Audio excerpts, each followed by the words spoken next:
At 7:45 a.m., the Strait of Hormuz was calm, deceptively serene, a narrow channel through which nearly 18% of the world's oil flows each day. The USS Theodore Roosevelt, nuclear-powered and bristling with 95 aircraft, sailed steadily through these waters with 4,700 American sailors aboard. For most of the crew, it was a routine transit, a standard passage through one of the most strategically important and dangerous stretch of water on Earth. Above the surface, F-18s taxied across the flight deck, sailors ran drills, radar technicians monitored the horizon, and the hum of daily operations masked the approaching storm. But across the northern shore, Iran had been watching for decades, fortifying its coast with missile batteries, radar installations, and electronic warfare systems, patiently waiting for the right moment to strike.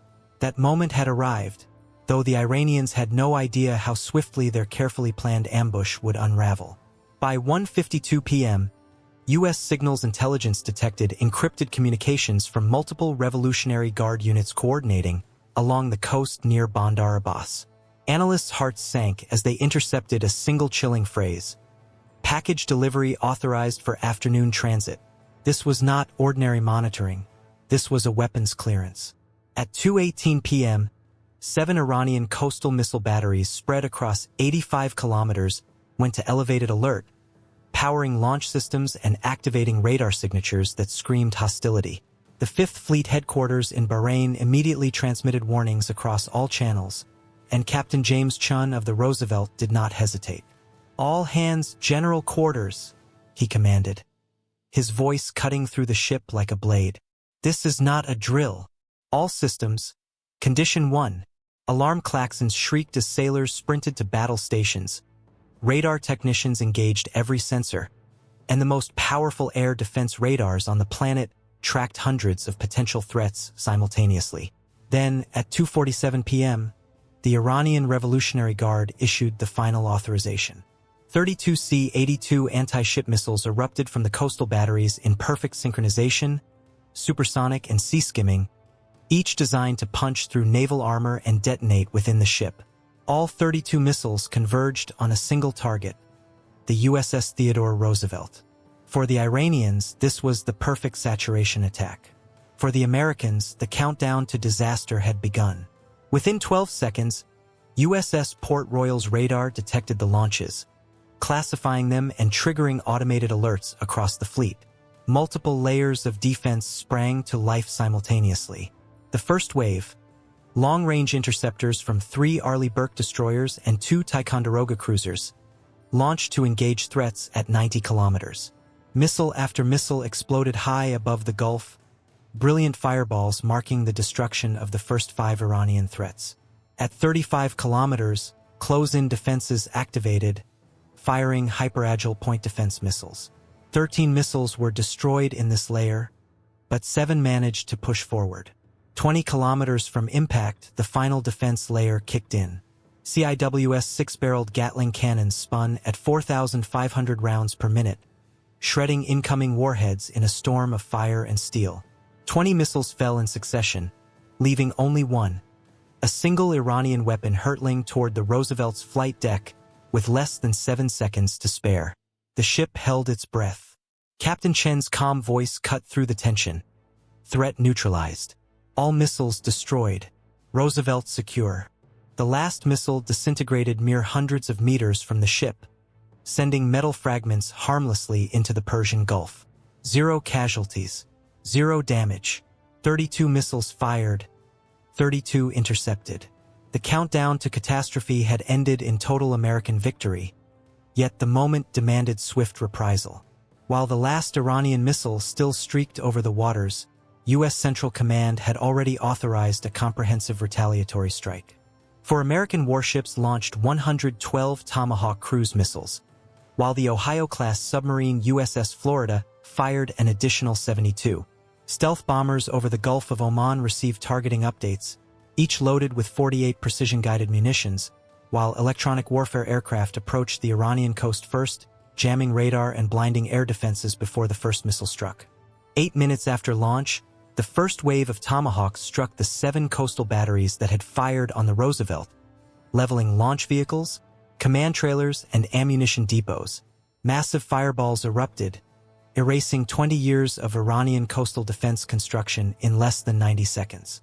The second wave targeted radar stations, command bunkers, and logistics hubs.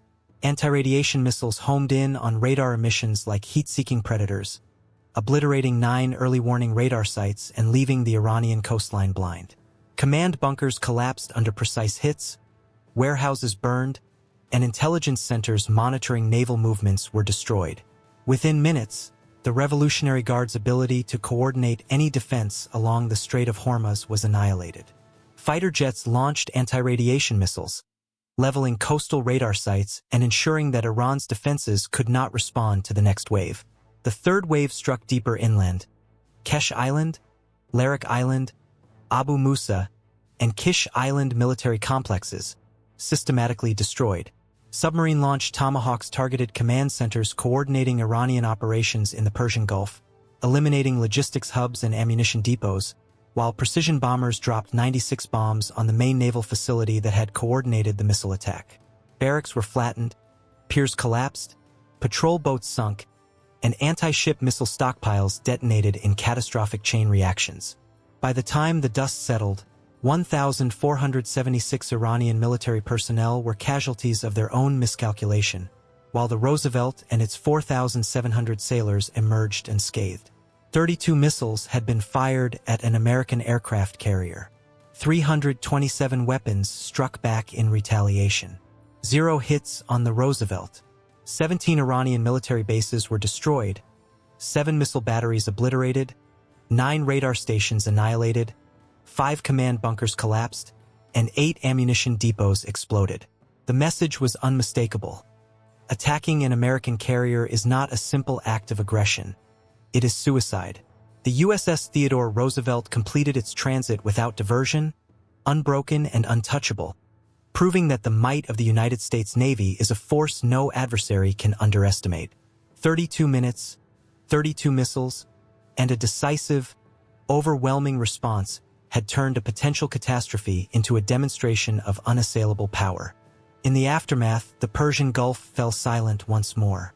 The Roosevelt continued her mission, the sailors aboard carrying out routine operations as though nothing had happened, though every individual knew the gravity of what had just transpired. Iran had launched a calculated strike, believing they had an opportunity to disrupt American power. Instead, they had marked their own destruction, while the United States transformed a potential disaster into a textbook display of precision, speed, and dominance.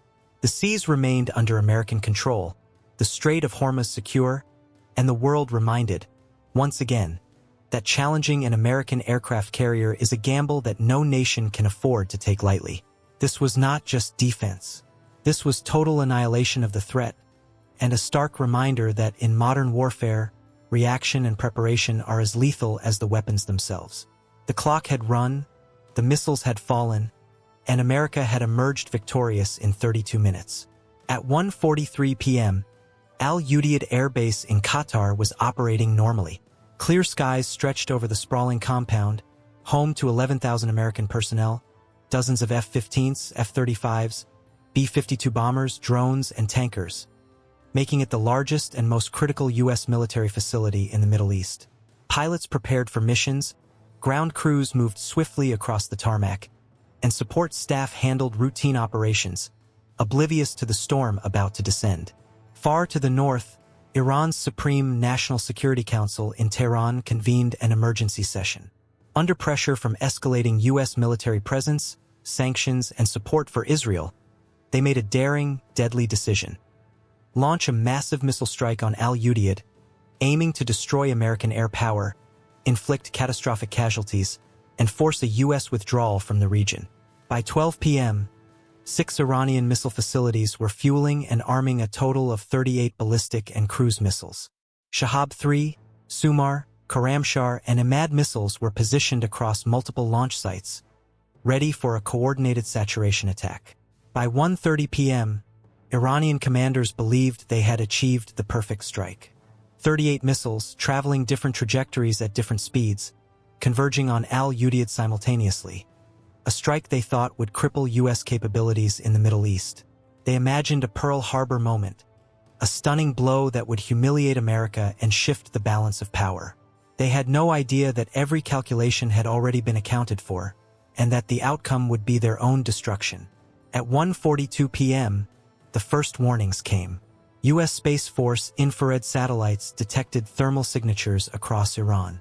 Automated alerts triggered across the Middle East. The countdown had begun. By 1:43 p.m., the base's emergency sirens screamed. Ballistic missile attack inbound. All personnel to hardened shelters. This is not a drill. Thousands of Americans scrambled to underground bunkers while aircraft were rushed into reinforced hangars. But Al-Udeid was far from defenseless. For Patriot missile batteries, 2 THAAD systems, and 6 CRAM systems powered up, ready to intercept incoming missiles. The most defended base in the theater was about to prove why it was considered untouchable. By 1:45 p.m., the first Patriot interceptors streaked into the sky, guided by radar systems tracking each Iranian warhead. One by one, missiles exploded hundreds of meters above the base. THAAD systems engaged high-altitude threats, neutralizing several ballistic missiles before they could reach terminal descent. Meanwhile, F-15E fighters on combat air patrol intercepted lower-flying cruise missiles with air-to-air engagements. The pace was relentless. 38 missiles converged from multiple directions, but the base's layered defenses shredded them systematically. By 1:52 p.m., the final 3 Iranian missiles were intercepted at point-blank range, their warheads reduced to debris raining harmlessly onto the desert. Minimal damage was reported. 2 aircraft lightly damaged, 13 personnel wounded, and 0 fatalities. What Iran had expected to be a devastating strike had become a catastrophic failure. While Iranian missiles were still airborne, the U.S. had already authorized total retaliation. The USS Dwight D. Eisenhower, 48 miles from Al-Udeid, launched 48 F/A-18 Super Hornets, each armed with multiple precision-guided munitions, while 12 F-35s lifted from the base itself, carrying 96 Stormbreaker smart bombs.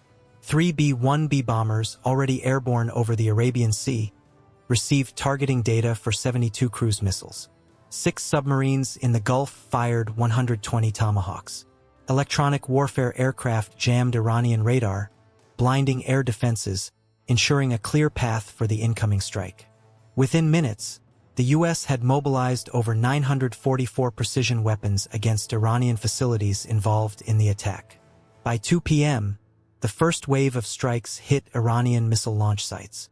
Karamabad Air Base, Kamana Military Complex, Disul Air Base, and others were obliterated. Command centers collapsed, ammunition depots detonated in massive explosions, and launch vehicles were completely destroyed. The synchronized strikes eradicated the infrastructure that had just fired on Al-Udeid. The following minutes saw radar installations smashed, production facilities flattened, and missile storage bunkers buried under rubble. Revolutionary Guard Command headquarters were wiped out, leaving the Iranian military blind and in chaos. Every system, every building involved in the assault was methodically destroyed. In the span of 44 minutes, the narrative of the day had shifted entirely. Iran had launched 38 missiles with the goal of killing thousands and crippling U.S. air power. By the time the smoke cleared, 35 of those missiles had been intercepted, minimal damage had occurred, and America had decimated 16 Iranian military sites while destroying 47 supporting facilities. Thousands of Iranian military personnel, including missile crews and command staff, were casualties of their own miscalculation. Al-Udeid Air Base, the target of their audacious strike, remained fully operational, its personnel unharmed and prepared for ongoing missions. The aftermath was both a warning and a lesson. Iran had attempted to change the balance of power with a single strike, only to see decades of military investment erased in under an hour. The U.S. response was precise, overwhelming, and instantaneous, proving not just defensive superiority, but the ability to project decisive force within moments. This was more than a victory. It was a demonstration that any attack on American forces would be met with absolute, devastating retaliation. It was a lesson in modern warfare. Speed, coordination, and layered defense are as lethal as the weapons themselves.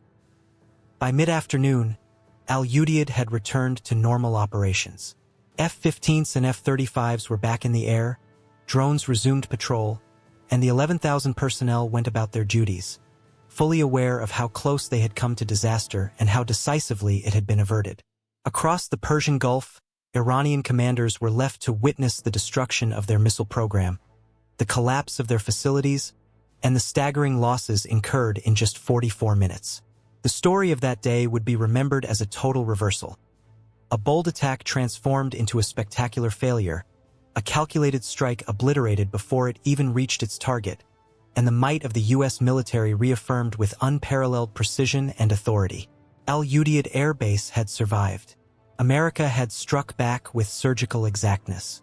Iran's missile program was devastated, thousands of personnel had been eliminated, and the message was clear. Attacking U.S. forces, anywhere in the world, comes with immediate and catastrophic consequences. 38 missiles fired, over 900 American weapons launched, 47 facilities destroyed, 0 deaths on the American side, 44 minutes of intense, cinematic, real-world warfare that proved dominance is not claimed. It is executed. Operation Desert Hammer was complete, a testament to planning, technology, and the unbreakable resolve of the United States military. At 7:45 a.m., the USS Theodore Roosevelt and its strike group entered the Strait of Hormuz, a narrow 21-mile-wide choke point through which 18% of the world's oil flows daily. On board, 4,700 American sailors carried out routine operations. 95 aircraft sat ready on the flight deck, crews trained for every conceivable scenario. Nuclear-powered and heavily armed, the carrier glided through waters Iran had spent 2 decades fortifying with missile batteries, radar stations, and coastal defenses. For the Americans, it was just another transit. For Iran, it was a red line, an opportunity they had been waiting to exploit for years. By 11:15 a.m., Iranian coastal radar had locked onto the carrier group. Standard procedure for Tehran, but it marked the beginning of a calculated plan. Signals intelligence detected encrypted communications between Revolutionary Guard units along the coast and command centers inland. Analysts froze when one phrase echoed across the networks: "Package delivery authorized." This was no routine observation. Weapons had been cleared. Something was coming, and it was intended to sink an American carrier. At 2:18 p.m., 7 Iranian missile batteries spanning 85 kilometers of coastline went to elevated alert. Radar hummed, launch systems powered, and operators braced for action. Across the strike group, Captain James Chen's voice crackled over the comms. "General Quarters, Air Defense Condition 1. This is not a drill. Incoming missile threat detected." Alarm klaxons shrieked. 4,700 sailors sprinted to battle stations, and the carrier and its accompanying ships became a fortress of kinetic energy and electronic warfare. The stage was set for one of the most intense naval engagements in modern history. By 2:47 p.m., the countdown reached 0. 32 C-82 anti-ship missiles erupted from Iranian coastal batteries, supersonic and sea-skimming, each carrying warheads designed to pierce through steel hulls and explode inside the Roosevelt. Saturation tactics meant multiple missiles converged from every angle, intending to overwhelm defenses. The flight time was just 3 minutes and 40 seconds. On board, every sailor held their breath as radar systems lit up, detecting, tracking, and classifying threats in real time. The first missile was intercepted within 12 seconds. USS Port Royal's radar and automated systems guided interceptors with surgical precision. One by one, the missiles detonated far above the water, brilliant fireballs against the horizon. But the threat was relentless. 20 missiles still raced toward the carrier, hugging the waves at Mach speeds. The layered defenses of destroyers, cruisers, and the carrier itself activated all systems simultaneously. Long-range interceptors, medium-range point defense, and finally close-in Gatling guns tore into the remaining missiles, reducing the threat systematically. Seconds from impact, the last missile disintegrated 650 meters from the flight deck. Every sailor survived. The carrier remained unscathed. Even as Iranian missiles fell into the Gulf, the U.S. response was already underway. The authorization for total retaliation had been preemptively issued. Over 300 precision-guided weapons were launched within minutes. For American warships fired Tomahawk cruise missiles from vertical launch cells, targeting every Iranian facility involved in the attack. USS Florida, an Ohio-class submarine positioned offshore, fired 72 Tomahawks underwater. B-1B bombers in the Gulf of Oman released 48 precision-guided bombs each, targeting command centers, missile storage, and coastal defenses. Electronic warfare aircraft jammed Iranian radars, ensuring their missile systems were blind and defenseless before the first strike even arrived. Within 8 minutes, the first wave of Tomahawks struck the Iranian coast. Missile batteries that had fired on the carrier were obliterated simultaneously. Launch vehicles were destroyed, command trailers flattened, and entire facilities eradicated. Chain reaction explosions tore through ammunition depots, sending fireballs visible from space. Fighter jets streaked across the sky, launching anti-radiation missiles that homed in on Iranian radar emissions like predators on heat. By the time the smoke cleared, 9 early warning radar stations were destroyed, command bunkers collapsed, and logistics hubs supplying coastal batteries were annihilated. The B-1B bombers released 96 precision bombs on secondary targets, demolishing barracks, piers, and patrol boats. Facilities on Kesh Island, Larak Island, Abu Musa, and Kish Island were systematically leveled. Submarine-launched Tomahawks penetrated deeper inland, striking intelligence centers, command facilities, and logistical hubs. Within 32 minutes from the initial Iranian missile launch, every threat that could have harmed the Roosevelt had been neutralized, and Iran's coastal defense program was effectively erased. By 3:19 p.m., the strike group had completed the transit without slowing or diverting. 32 missiles had been fired at the carrier, all intercepted. 0 damage, 0 casualties. 17 Iranian military bases, 7 missile batteries, 9 radar stations, 8 ammunition depots, and 5 command bunkers were destroyed. Over 1,400 Iranian military personnel were casualties of their own miscalculation. The narrative of the day was clear. Iran had attempted a decisive strike, and America had executed overwhelming retaliation with surgical precision. This engagement proved that modern naval warfare is not about the number of missiles launched, but the coordination, technology, and training behind a response. Every layer of defense, from radar detection to long-range interceptors, close-in weapons, and electronic warfare, worked flawlessly. Every sailor on board played a part in turning a potentially catastrophic attack into a demonstration of absolute naval superiority. The Roosevelt emerged as a fortress against aggression, proving that American carriers do not sink. They dictate the battlefield. In the aftermath, the Strait of Hormuz returned to normal operations, the world unaware of how close it had come to disaster. Iranian commanders were left to confront the consequences of their misjudgment, witnessing the total destruction of their missile program and coastal defenses. For the United States, it was a textbook example of precision, readiness, and decisive action. 32 missiles fired at 4,700 lives, all destroyed in minutes. Over 300 weapons launched in retaliation, 17 bases eliminated, and an entire military capability neutralized. 32 minutes had transformed what could have been a disaster into an overwhelming demonstration of American power. The USS Theodore Roosevelt had survived an unprecedented missile assault, proving that aggression against American forces carries immediate and catastrophic consequences. Every system, every procedure, every sailor had performed flawlessly under pressure. The Iranian attack, intended to intimidate and destroy, had instead provided a live demonstration of the lethality of modern American naval defense and retaliation. It was a stark lesson. When you fire at an American carrier, you are marking yourself for absolute, calculated destruction. The Strait of Hormuz had witnessed history, and the Roosevelt had ensured the world would remember exactly why no force can threaten a U.S. carrier with impunity.